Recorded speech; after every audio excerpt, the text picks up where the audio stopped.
Bien, vamos a conversar con el presidente Ernesto Pérez Valladares, presidente, bienvenido a Radio Panamá.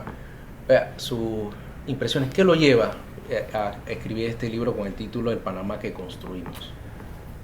Bueno, estando en la presidencia y haciendo los cambios que nos tocó hacer del modelo económico, escribimos unos extractos de algunos discursos míos y el libro se llamó El Panamá que estamos construyendo.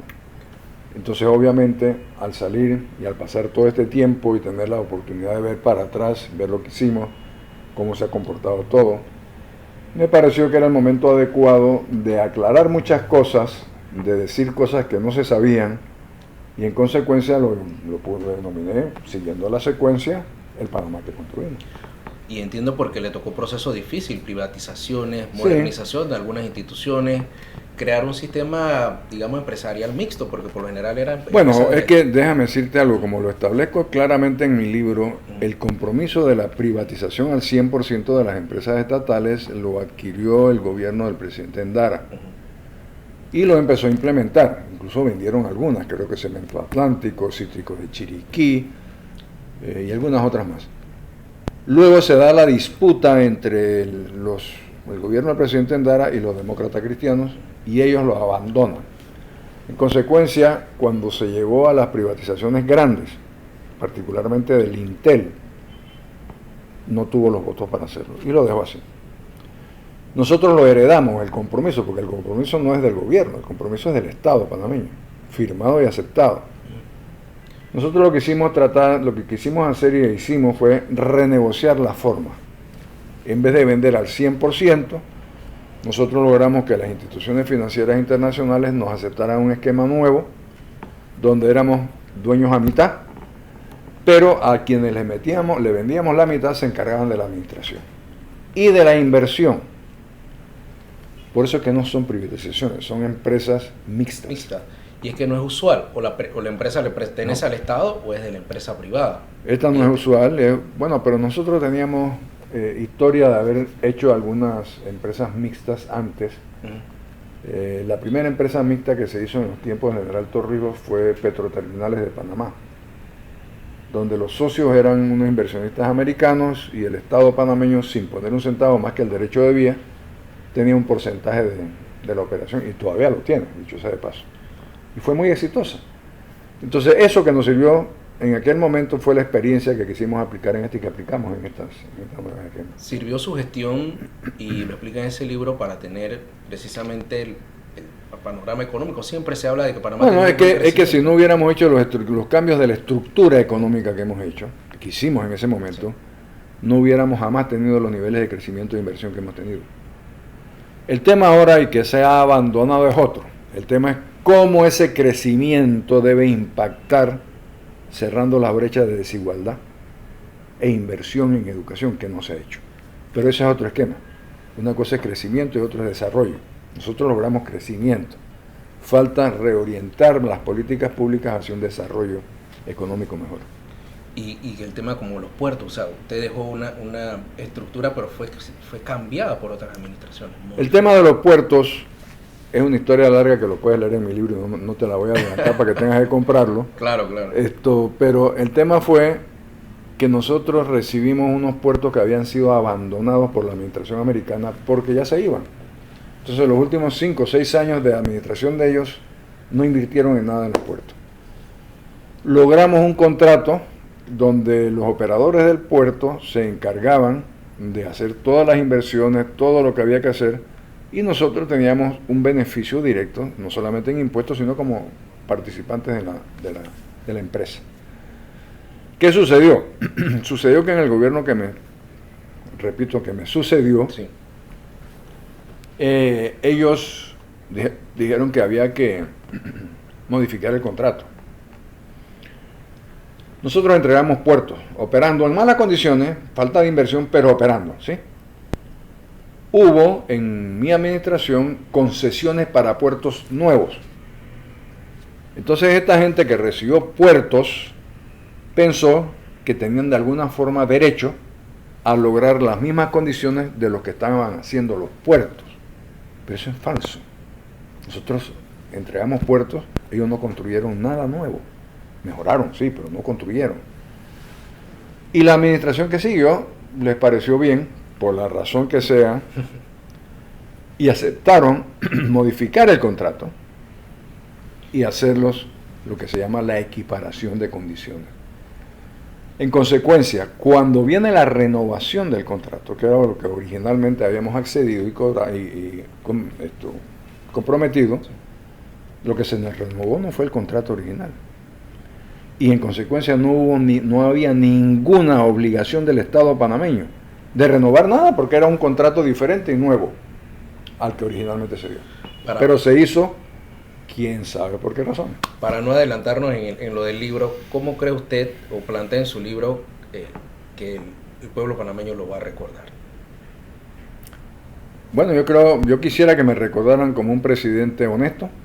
No hay un solo funcionario de mi gobierno que haya sido investigado y mucho menos perseguido, cosa que no pueden decir ninguno de los gobiernos subsiguientes. Y un gobernante que le tocó implementar en un periodo tan corto de 5 años, 10 años de atraso que fue la década perdida del 80. Y lo logramos. Y el crecimiento económico que tenemos se lo debemos a eso.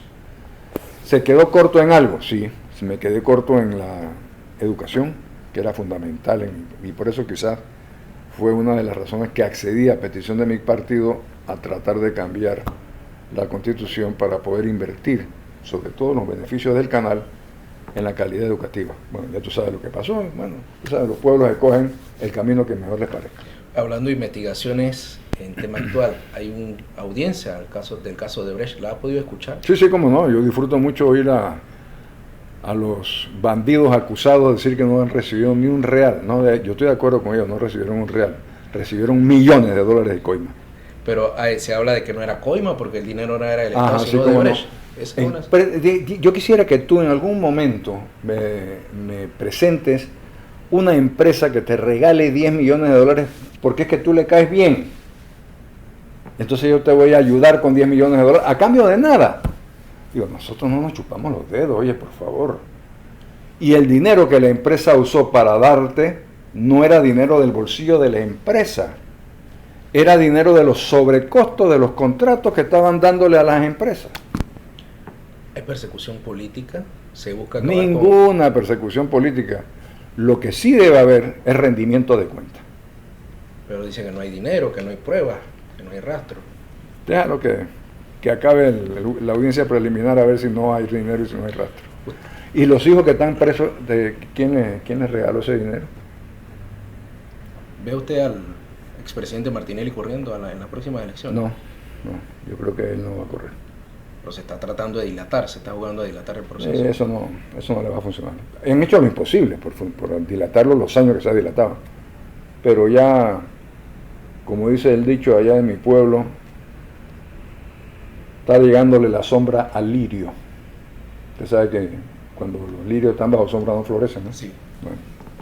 Aprovechando también, presupuesto del Estado está en debate en este momento y hay muchas quejas de recorte y se habla de un crecimiento en la planilla, pero ayer veíamos a instituciones como Senadi, instituciones de educación. Sí, a mí no me hace sentido que Senacid, por ejemplo, no hace sentido que le recorten su programa de investigación. Yo creo que los recortes tienen que ser ahora, en este momento, en planillas innecesarias. Y ahora, en este momento, revisar nuevamente las planillas más innecesarias aún de la Asamblea. Pero como en la Asamblea hay también en muchísimos ministerios, o sea, no es particularmente a la Asamblea. ¿La UNACHI? Bueno, la UNACHI tú sabes que tiene su caso en particular, ¿no? Que no hubo, en mi criterio, ninguna razón para darle una transferencia de partida de 9 millones de dólares para equiparar sueldos cuando teníamos a la vista presupuestaria a la esquina. Pero bueno.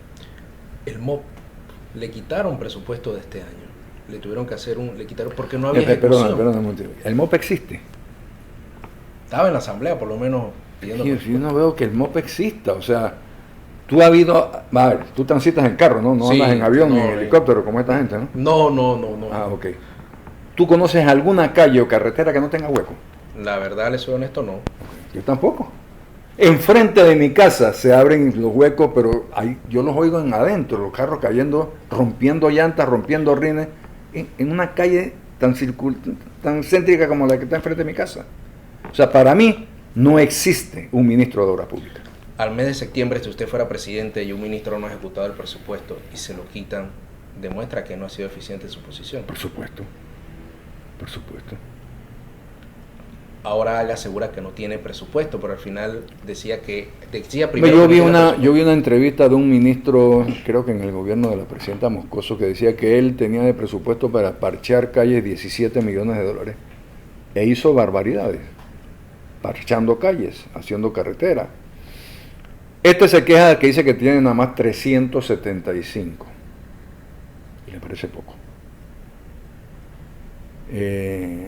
No hay una sola calle, una sola carretera que no esté deteriorada en este país. Todas. Y no es este gobierno, es decir, tenemos una acumulación quizás de 10 años anteriores, tampoco se hicieron lo que se tenía que haber hecho. La OIT presentó finalmente Sí, no dijo nada nuevo. Dijo Nada nuevo, lo que todos sabíamos. Pero tampoco dio recomendaciones, porque al final le deja al gobierno... Bueno, es que las recomendaciones son las partes duras, ¿no? Sí. Mira, el problema es que no importa lo que tú hagas y lo que tú plantees, si tú no le pones dinero adicional a ese programa no es viable.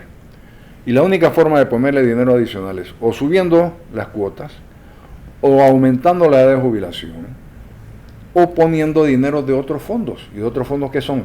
Impuestos nuevos. O sea, eso no hay magia posible. ¿Qué quieres? Vamos a utilizar, por decirte algo, los dineros que está aportando la mina. Ok, está bien. Dieron un pedacito, pero eso no alcanza. Vas a aportar la totalidad de la mina a esa... No, digo yo, como sociedad, yo entiendo la necesidad de una pensión y una jubilación adecuada, pero también yo sé que el país depende de una calidad de educación. ¿No es mejor utilizar esos dineros para la calidad de la educación y buscar un sistema de jubilaciones a futuro que no sea una carga para el resto de los panameños? Es que ahora el debate es si las mixtas, si el solidario, y no estamos hablando de lo concreto, hay que subir la edad. El programa actual, el famoso solidario, eso no funciona. No funciona porque los parámetros sobre los cuales se construyó no son los adecuados. Se suponía, cuando buenamente se creó ese sistema, por allá por los años 40, que la base de aporte, en función de que cada día iba a haber más gente trabajando y aportando, iba creciendo, y la punta de arriba, que son los jubilados de los pensionados de ese triángulo, se mantenía más o menos estática. La realidad ha sido lo contrario. La base de apoyo se ha ido acortando porque no todos los trabajadores son aportadores a la Caja del Seguro Social, y las expectativas de vida se han ido ampliando. Entonces cada día hay menos gente pagando la jubilación de más gente. No hay forma, no hay forma. No será sostenible. Al final siempre le ha tocado a las administraciones PRD realizar este tipo de... Sí, porque las otras administraciones, como dicen, patean la lata, o como decíamos en buen panameño, chifean el tema. Bueno, gracias, presidente, por ¿Cómo no? Con mucho gusto. atendernos el día de hoy. Vamos a seguir viendo la audiencia, que está buena. Vale, seguro que sí. Gracias, presidente.